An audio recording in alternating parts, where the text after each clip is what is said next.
Hello viewers, আসসালামু আলাইকুম। আশা করি সবাই অনেক ভালো আছেন। তো আলহামদুলিল্লাহ, আজকে আমরা একটা জায়গায় চলে আসছি। তো সেটা হচ্ছে জামালপুর জেলা কবরস্থান। তো কবরস্থান মানে তো আপনারা বুঝেন এই জায়গাটা। আপনি আমি সবাই যারা আছি সবারই একদিন এই কবরে যাইতে হবে। তো আজকে কবরস্থানটা দেখতে আসলাম। তো দেখি আমাদের মানব জাতি যারা আমাদের পূর্বপুরুষ, আমাদের আগে যারা জন্ম নিছে বা বিভিন্ন কারণে মারা গেছে, আজকে কবরে শায়িত, তাদেরকে আজকে দেখতে আসলাম। তো তাদের স্মরণে আসলাম। তো আপনাদেরকে একটু ঘুরে ঘুরে দেখাই আমাদের জামালপুর, আমাদের এলাকা জামালপুর শহরের কবরস্থান। তো আমার সামনে আমার একটা বড় ভাই দেখা যাচ্ছে। একটু বড় ভাইকে কয়েকটা প্রশ্ন করি। ভাইয়া, এই যে গুরুস্থান আপনি কবরে মাটি দিতেছেন, এটা কি আজকে কবর দেওয়া হয়েছে নাকি না, এটা এটা অনেক পুরান আগের? কবর সংরক্ষণ করা হয়েছে।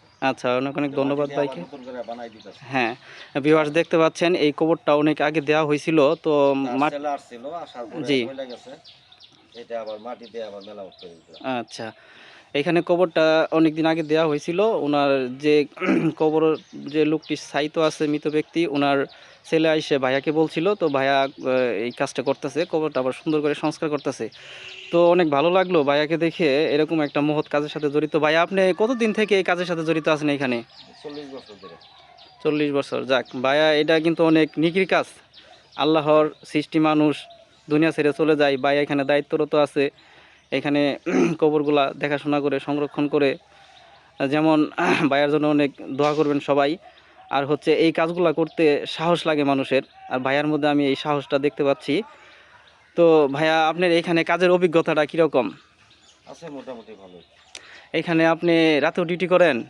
রাত্রে ডিউটি করে না, রাত্রে লোক আছে আরো 5 বাই 5 ডিউটি আচ্ছা, ইয়ে করে। আপনারা টোটাল কতজন লোক? আছে 5 জন। 5 জন। এর মধ্যে শিফট হিসেবে ভাগ করা আছে, জি, কেউ দিনে করে কেউ রাতে করে। হ্যাঁ, আপনি তাহলে আজকে দিনে ডিউটি করতেছেন, জি। আবার আপনি রাতে কখনো ডিউটি পড়বে? হ্যাঁ, 7 দিন পরে। আচ্ছা, আপনারা এখানে সরকারিভাবে নিয়োগ না? না, না, এটা মাস্টার হলো। মাস্টার হলে, লোক হ্যাঁ। ছিল। এখানে সরকারিভাবে একদম না, স্থায়ী না, পদে কাউ এরকম নাই? কোনো লোক ছিল না। আমার বাপ ছিল আগে। ও আচ্ছা, আমার তার বাপ মানে ছিল। শূন্য পদ আছে, এখানে লোক নেবে না আর, মানে না, এরকম লোক আর ইয়ে হবে না। নেয় না, হ্যাঁ। এইটা বেশি হয়ে মানে গেছে। এটাই মেয়াদ বৃদ্ধি করে বৃদ্ধি করে বৃদ্ধি করে মাস্টার হলে।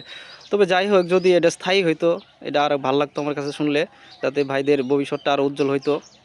তো যে এখানে একটা মহৎ কাজের সাথে জড়িত আছে, যদি চাকরিটা সরকারি হইতো বা একদম রাজস্ব খাতে হইতো, আমার কাছে ভালোই লাগতো। তো ভাই, আপনারা মতামত জানাবেন আপনাদের, যে ভাইয়ারা কীরকম পরিশ্রম করে এই যে একটা মহৎ কাজের সাথে জড়িত, পুরাতন কবরগুলা সংস্কার করতেছে, তারপরে কবরগুলা দেখাশোনা করতেছে, পাহারায় থাকতেছে। আসলে এইটাই তো আর কি, একটা মানুষ মরে গেলে দেখা যায় যে বাপ মা ছেলে সন্তান, বাপ মা খোঁজ নেই, কিন্তু যে ছেলে সন্তান আছে, অনেক সময় বাপ মার মরে গেলে খবর টবর নেয় না। এই ভাইয়েরাই সবসময় এই কবরগুলা সংস্কার করে দেখাশোনা করে। অনেকে বিদেশ থাকে, বিদেশ থেকেও ফোন দেয় আমাদের যে হ্যাঁ, আমার ছেলের খবর কি, আমার বাপের খবরের কি অবস্থা। হ্যাঁ, তারা বিভিন্ন রাষ্ট্র থেকে ফোন দিয়ে জানে যে হ্যাঁ, তাদের খবরের কি অবস্থা। আমরাও ঢাকা এই জায়গা থেকে ভিডিও কলে দেখাই দিই যে না, খবর ভালো আছে, বা কাজ করে সেটা আমরা ভিডিও কলে দেখাই দিই যে জাতকের খবর সন্তুষ্ট আছে। আমরা আচ্ছা, সুন্দরভাবে পরিবেশনভাবে রাখি। আচ্ছা, অনেক জায়গা থেকে, ঢাকা থেকে অনেক লোক ফোন দেয় যে আমার বাপের খবর কি অবস্থা, মার খবর কি অবস্থা। হুম, আমরা এগুলো আবার বইলে ভিডিও করে দেখা দিই অন্তত মোবাইলের যুগ। আচ্ছা, আচ্ছা, এখানে আ আপনার যে কবর মানে কবর দিতে আমরা মানে ওনার কাছে একটা বিষয় আমি প্রশ্ন করব যে এখানে যে কবর দেওয়ার জন্য পৌরসভাকে কত টাকা দেওয়া লাগে? পৌরসভাকে 1 টাকাও দিতে হয় না। এট- এটা আপনার শুধু কবরের এটা নেওয়া হয় যে মজুরি। এটা আপনি একটা মনে করেন 3টা লোক খাটে, বাস দাঁড়িয়ে আছে, এটা আমরা নিজেরা দিই। ওই হিসেবে সীমিত কিছু টাকা নেওয়া হয়। যে এমনি পৌরসভার কোনো পৌরসভার একটা ইয়ে যে কবরের জায়গা যদি বিক্রি করে, তাহলে এটা আপনার নামে এটা কিনে মানে দলিল করে দিবে। এটার দামও 5 লাখ টাকা। এখানে কি শুধু জামালপুর না, না, এটা আপনার বিভিন্ন জায়গা থেকেও আসে। শুধু অন্য কেউ যদি তবে চায় তারা এখানে? না, অন্য কেউ চাইলে মানে তার পরিচিত লাগবে। যে জায়গা মনে করেন যে বাইরে থেকে মাইরেও তো নিয়ে আসতে পারে। তারা ওইটা এরকম ধরেন হবে না। আমার আত্মীয় একজন হ্যাঁ, আছে, দিতে সে পারবে। কোনো টাকা পয়সা লাগবে না, না, সে না, চাইলে এখানে হ্যাঁ, দিতে পারবে। পৌরসভা এটা মানে পৌরসভা থেকে এটা মোটামুটি এটা হ্যাঁ, করা ই করা হয়েছে। আছে। আর এটা শুধু আপনারা দেখাশোনা করেন এবং কবরটা খুদে খবরটা আমরাই তো দিই। আপনারাই খুঁজেন এবং আমরা গিয়ে নিজেরা। আপনারা এটা দেখভাল করেন হ্যাঁ, এবং আপনারা যারা বিদেশে আছে অনেকের হ্যাঁ। বাবা মা যে মারা গেছে তাদের অনেকের যদি বিশ্বাস না হয় যে তার কবরটা কেমন আছে সেটা আপনারা আমরা ভিডিও ভিডিও করে কলের মধ্যে দেখান। দেখাই। তবে আমি একটা জিনিস আপনাদেরকে বলবো যে আপনারা এটা দেখার মাধ্যমে যাদের আমাদের এই ভিডিওটা যেহেতু অনলাইনে যাবে আপনারা কিন্তু অনেকেই দেখতে পাবেন যে জামালপুর শহরে কত সুন্দর একটা পৌর গুরুস্থান আছে। এখানে কিন্তু আপনারা চাইলেও আপনাদের যারা আত্মীয় স্বজন কোথাও যদি কবর দেওয়ার জায়গা না হয় আপনারা কিন্তু নির্দ্বিধায় এখানে আপনারা কবর দিতে পারবেন। আর সেটা এই কবর আমরা অনেকেই দেখি যে আমাদের পিতামাতা মারা গেলে আমরা দূরে কোথাও অনেক জায়গায় আমরা কবর দিই, সেখানে কিন্তু অনেক সময় দেখা যাচ্ছে সেটা দেখার কেউ নাই। একটা বিষয় দেখা যাচ্ছে যে এখানে অনেক মানুষ জিয়ারত করতে আসে প্রতিদিন। প্রতিদিন তো আছেই। শুক্রবারের দিন জুম্মার নামাজের পরে আমাদের এই জায়গায় সমস্তটা জামালপুর জেলার যে শহরের যে মানুষগুলা কেউ আর বাসায় যায় না, সবাই আগে কবরস্থানে আইসে ঈদের মতো সব লোকজন আইসে সেরা এই জায়গায় জিয়ারত করে সেরে, হ্যাঁ, প্রেয়ারুসের জন্য, দশজনের জন্য এবং কবরবাসী সবার জন্য দোয়া করে এবং সবার জন্য দোয়া করে তারপরে তারা বাসায় চলে যায়।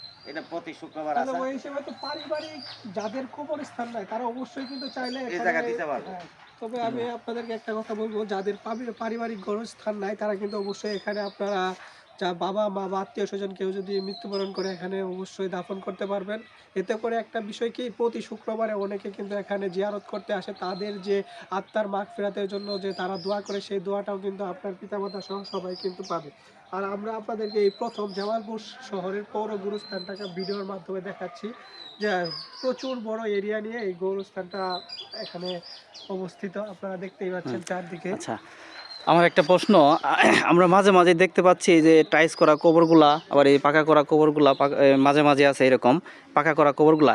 এই কবরগুলা কি মানে যারা কিনে নিয়ে আর জায়গা কিনে নিয়ে দিছে, পৌরসভা থেকে কিনছে। মানে এই কবরগুলা তার কখনোই আর দ্বিতীয় কোনো লাশ দেওয়া হবে না? দেওয়া হবে না, এবং হ্যাঁ। ওদের আত্মীয়ারিস, ওরা ছেলে বা ভাই বা মেয়ে বা হ্যাঁ। ওদের আত্মীয়ারিস ওই কবরের ভিতরে দিতে পারবে। আচ্ছা, যদি ওনারা চায় যে না আমরা দীর্ঘদিন আগে এই কবরটা দিছি, এখন আমরা নতুন করে ওইগুলাই করে ভিতর থেকে উঠায় বা সাইড করে আমরা আরেকটা নতুন করে দিতে চাই, এরকম চাইলে পারবে?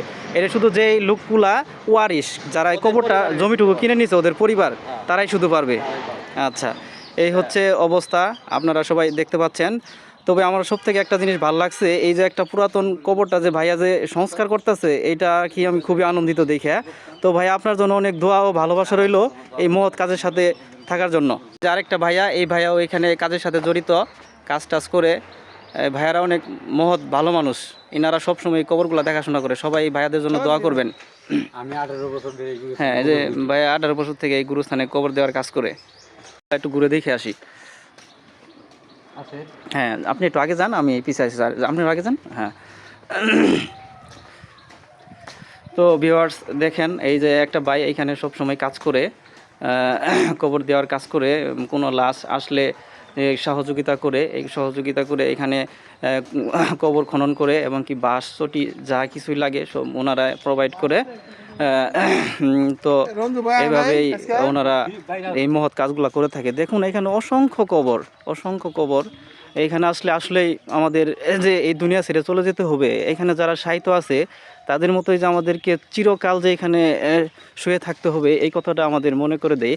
তাই ভাই, যারা অহংকার করেন বা টাকা পয়সার গর্ব করেন, গরিব মানুষকে দেখতে পারেন না, সাহায্য সহযোগিতা করেন না, এবং কি যারা সব সময় অহংকার নিয়ে চলাফেরা করেন, ভাই একদিন এই কবরস্থানে আসেন, দেখেন এখানে কি অবস্থা। কত কত আপনার মতো শত শত, আমার মতো শত শত মানুষ এই কবরস্থানে শুয়ে আছে। ভাই, এর মানুষের অহংকার করার কোনো প্রয়োজন নাই, কোনো দরকার নাই। এই দুনিয়া নিঃশ্বাস ত্যাগ করলেই শেষ। এইখানে আমরা সামান্য 2 দিনের জন্য এই পৃথিবীতে আসার পর আমরা কি অহংকার করি, কি করি, দম্ভ করি, আসলে এগুলা ঠিক নাই। তো এখানে একটা জিনিস আমরা দেখতে পাচ্ছি, এখানে একটা কবর খনন করা হচ্ছে। তো এখানে একজন মৃত ব্যক্তিকে শায়িত করা হবে। তো ভিউয়ার্স আপনারা দেখতে পাচ্ছেন।